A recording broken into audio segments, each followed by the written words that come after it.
এত স্পেশাল একটা দিন প্রথমেই শুরু করতে হয় একটু রূপচর্চা নিয়ে। মানে রূপচর্চা মানে বেশি কিছু না, এই টাইমে তো বেশি কিছু করতে পারবে না, তাই শুধু আইব্রোই করা হয়েছিল। পার্লার থেকে ডাকা হয়েছিল একটা দিদিকে, তো সে এসে আইব্রো করে দিয়ে গেছে বাড়িতে দিদির। তো আইব্রো করা তো কালকে তো আইব্রো করা হয়ে গেছে, তোমরা দেখেছো। আর আজকে হচ্ছে দিদিকে পড়াবো মেহেন্দি, তার জন্য মেহেন্দি আর্টিস্ট এসেছে।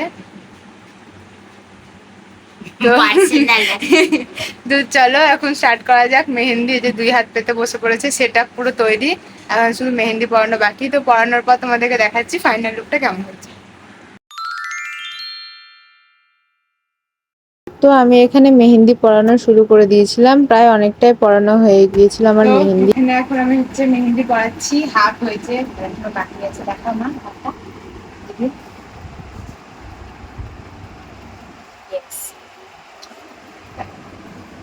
আর এখানে জ্বালাতে বসেছে আর একজনের পিছনে।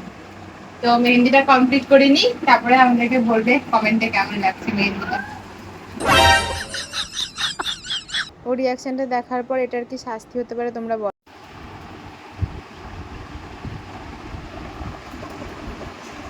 মেহেন্দি পরানো কমপ্লিট। এখানে বেবি শাওয়ার, একটা ছেলের জামা, এখানে একটা মেয়ের জামা, এখানে দুটো চরণ দেওয়া হয়েছে, আর এখানে বয়, আর এখানে গার্ল হয়েছে, আর এই হচ্ছে ফুল ডিজাইন। তো মেহেন্দি পরানো দিদিকে কমপ্লিট, এই যে 2 হাতে ডান। তো কেমন লাগলো অবশ্যই কমেন্টে জানাও মেহেন্দিটা, অ্যান্ড আগে দেখতে থাকো হোতা হেকে। আপার হাতটা তো পরানো কমপ্লিট হয়ে গেছে, তোমরা দেখে নিচ্ছ। তো এখন ছিল ভেতরের হাতটা বাকি। তো ভেতরের হাতে দিদি চেয়েছিল স্টিকার পড়তে, তাই জন্য দিদি জামাইবাবুকে দিয়ে এই স্টিকারটা কিনে আনা করেছিল, এবং সেটাই রাতে মা দিদি মিলে পরে নিচ্ছিল। দেখতেই পাচ্ছ খুবই সহজ পদ্ধতি, তোমরা তো জানোই। তো এটা শোকানোর পরে এখন তোমাদেরকে ফাইনাল লুক দেখায়। তো দেখে বলো কেমন লাগছে। দুটো হাতেই কিন্তু দিদি স্টিকার পড়েছিল, দিদি এটাই চেয়েছিল, তাই জন্য এটাই পরানো হয়েছিল। তো কেমন লাগছে অবশ্যই। তো আজকে হচ্ছে দিদির সাথ, তো এখন হচ্ছে আমি দিদিকে রেডি করাবো, হাতে মেহেন্দি, পায়ে আলতা সব কমপ্লিট।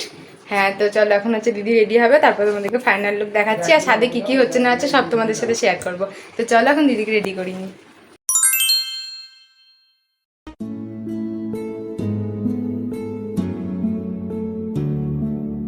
আর এই ছিল ফুল ডেকোরেশন, এখানে আজকে দিদির সাধের অনুষ্ঠানটা করা হবে।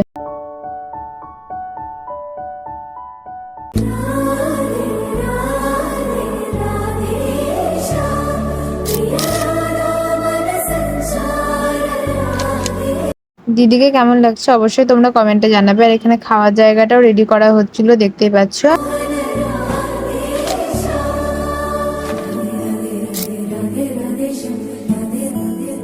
সাজানো তো এখানে কমপ্লিট, দেখতেই পাচ্ছ। তো প্রথমে নিয়ম হচ্ছে পায়েস খাওয়ানো, সেই জন্য এখানে পায়েসই প্রথমে সাজানো হয়েছিল।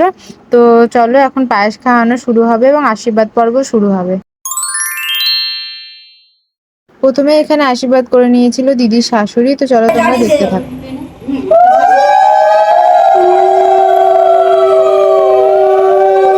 প্রথমে ধান দুব্বো আশীর্বাদ করে নিল, তারপরে এখন দিয়ে দিচ্ছিল এখানে আগুনের তাপ, তারপরে হচ্ছে যেটা নিয়ম পায়েস খাওয়ানো, তো সেটা দিদিকে এখন খাইয়ে দিল, তারপরে জলটাও খাইয়ে দিল দিদির শাশুড়ি। তো যাই হোক এখানে প্রথমে আশীর্বাদ করা কমপ্লিট। এখন হচ্ছে এখানে 3টে পুচকি বাচ্চা ছিল, 3-4টে, তো তাদেরকে সবাইকে একে একে বলছিল দিদিকে পায়েস খাইয়ে দেওয়ার কথা। তো ওরা এখন একজন একজনা করে দিদিকে পায়েস খাইয়ে দিবা। সবাই খাওয়ালে ওই পুচকি বাচ্চাটা খাওয়াতে ভয় পাচ্ছিল, লজ্জা পাচ্ছিল, জানি না, ও খাওয়ায়নি। তো বাদ বাকি সবাই এখানে খাইয়ে দিয়েছিল।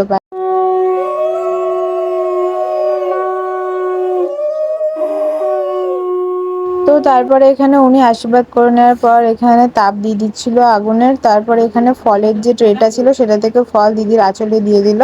তো এগুলো হচ্ছে সবই নিয়ম আর কি, আমি তো অত জানি না, তাও যেটুকু জানি সেটুকু বলছি। তো তারপরে এখানে পায়েস খাইয়ে দিচ্ছিল দিদিকে, তারপরে জলও খাইয়ে দিয়েছিল। আর একই নিয়ম, সবাই বাড়ির বড় যারা যারা ছিলেন সবাই মিলে দিদিকে আশীর্বাদ করেছিলেন। তো তারপরে উনি হচ্ছেন, এটা হচ্ছে দিদির সামনে যেটা দেখতে পাচ্ছ, এটা হচ্ছে নিরামিষ জগন্নাথ দেবের প্রসাদ আনা হয়েছিল, তো সেটাই খাইয়ে দিলেন। এটা পুরো কিন্তু নিরামিষ, এবং এই প্রসাদটা জগন্নাথ দেবের কাছ থেকে, মানে জগন্নাথ দেবকে ভোগ দিয়ে তারপরে সেই ভোগটা দিদির জন্য আনা হয়েছিল। তো যাই হোক এখন সবাই মিলে আস্তে আস্তে পায়েস খাইয়ে দিচ্ছে দিদিকে, দেখতেই পাচ্ছ। আর গিফটও দিয়ে দিচ্ছে প্রচুর, মানে দিদি শাড়ি পেয়েছে অনেক, প্রায় সবাই শাড়ি আর সিঁদুর আলতা যেটা মাস্ট সেটা। আর দিদির শাশুড়ি এই কোমর চাবিটা চাঁদির, এটা দিদিকে দিয়েছিল গিফট, তো সেটা দিদি এখানে দেখিয়ে দিল। তো তারপরে সবাই তো একা একা আশীর্বাদ করছিল আর এদিকে ভিডিও হচ্ছিল, ছবি তোলা হচ্ছিল, সবই হচ্ছিল। আর দিদিকে কেমন লাগছে অবশ্যই কিন্তু তোমরা কমেন্টে জানাবে। আর অনেক অনেক অনেক ভালো শুভেচ্ছা দিদিকে কমেন্টে বলে দেবে। আর এর পরেও আরো ভালো ভালো সুন্দর সুন্দর ব্লগ তোমাদের জন্য আসবে, আরো স্বাদের ব্লগ, বেবি ওয়েলকামের ব্লগ। তো সবকিছু দেখার জন্য তোমাদেরকে কিন্তু আমাদের পেজটাকে অবশ্যই সাবস্ক্রাইব করে দিতে হবে।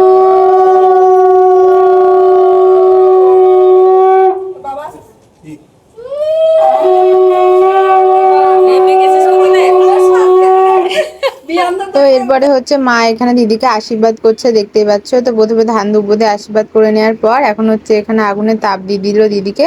আর তারপরে হচ্ছে পায়েস ছিল, পায়েসটাও খাইয়ে দিল মা দিদিকে।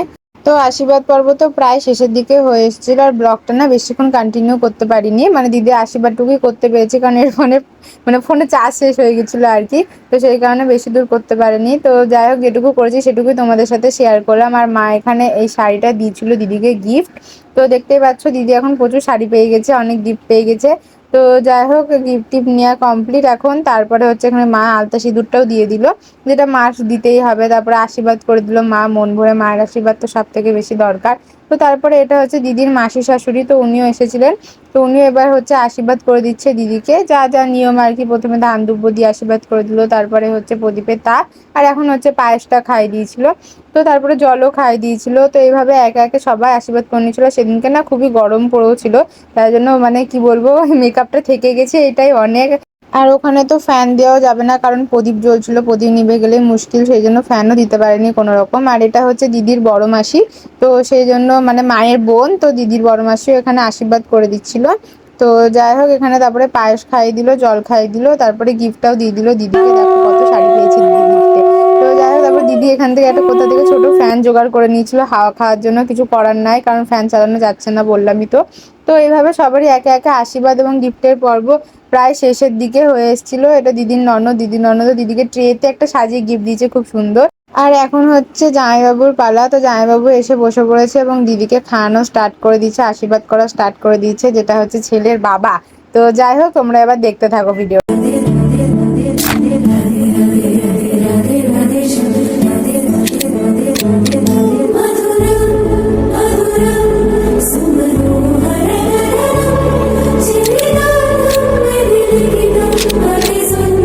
তো এখন হচ্ছে দিদি ঘরে খেতে বসে পড়েছিল, কারণ অনেকক্ষণ নিচে বসেছিল, অসুবিধা হচ্ছিল, সেই কারণে সব খাবার এনে টেবিলে দেওয়া হয়েছিল।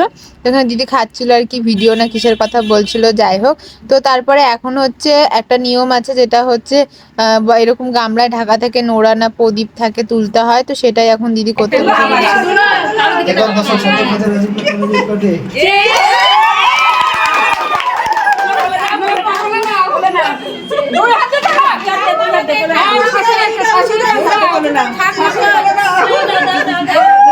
তো তোমরা তো দেখতে পেয়ে গেলে দিদি কি তুলেছে, আর কি হবে না হবে সেটা তো পুরো ভগবানের উপরই ছাড়া থাকলো। তো যাই হোক, সেটা যেন সুস্থভাবে হোক, এটাই চাইবো। সবাই সুস্থ থাকুক, ভালো থাকুক। তো ভিডিওটাতে এখানে শেষ করলাম। কেমন লাগলো অবশ্যই কমেন্টে জানাবে। ভালো লাগলে তো like, comment, share and subscribe অবশ্যই করে দিবে। তো চলো টাটা, দেখা হচ্ছে নেক্সট ব্লগে, বাই।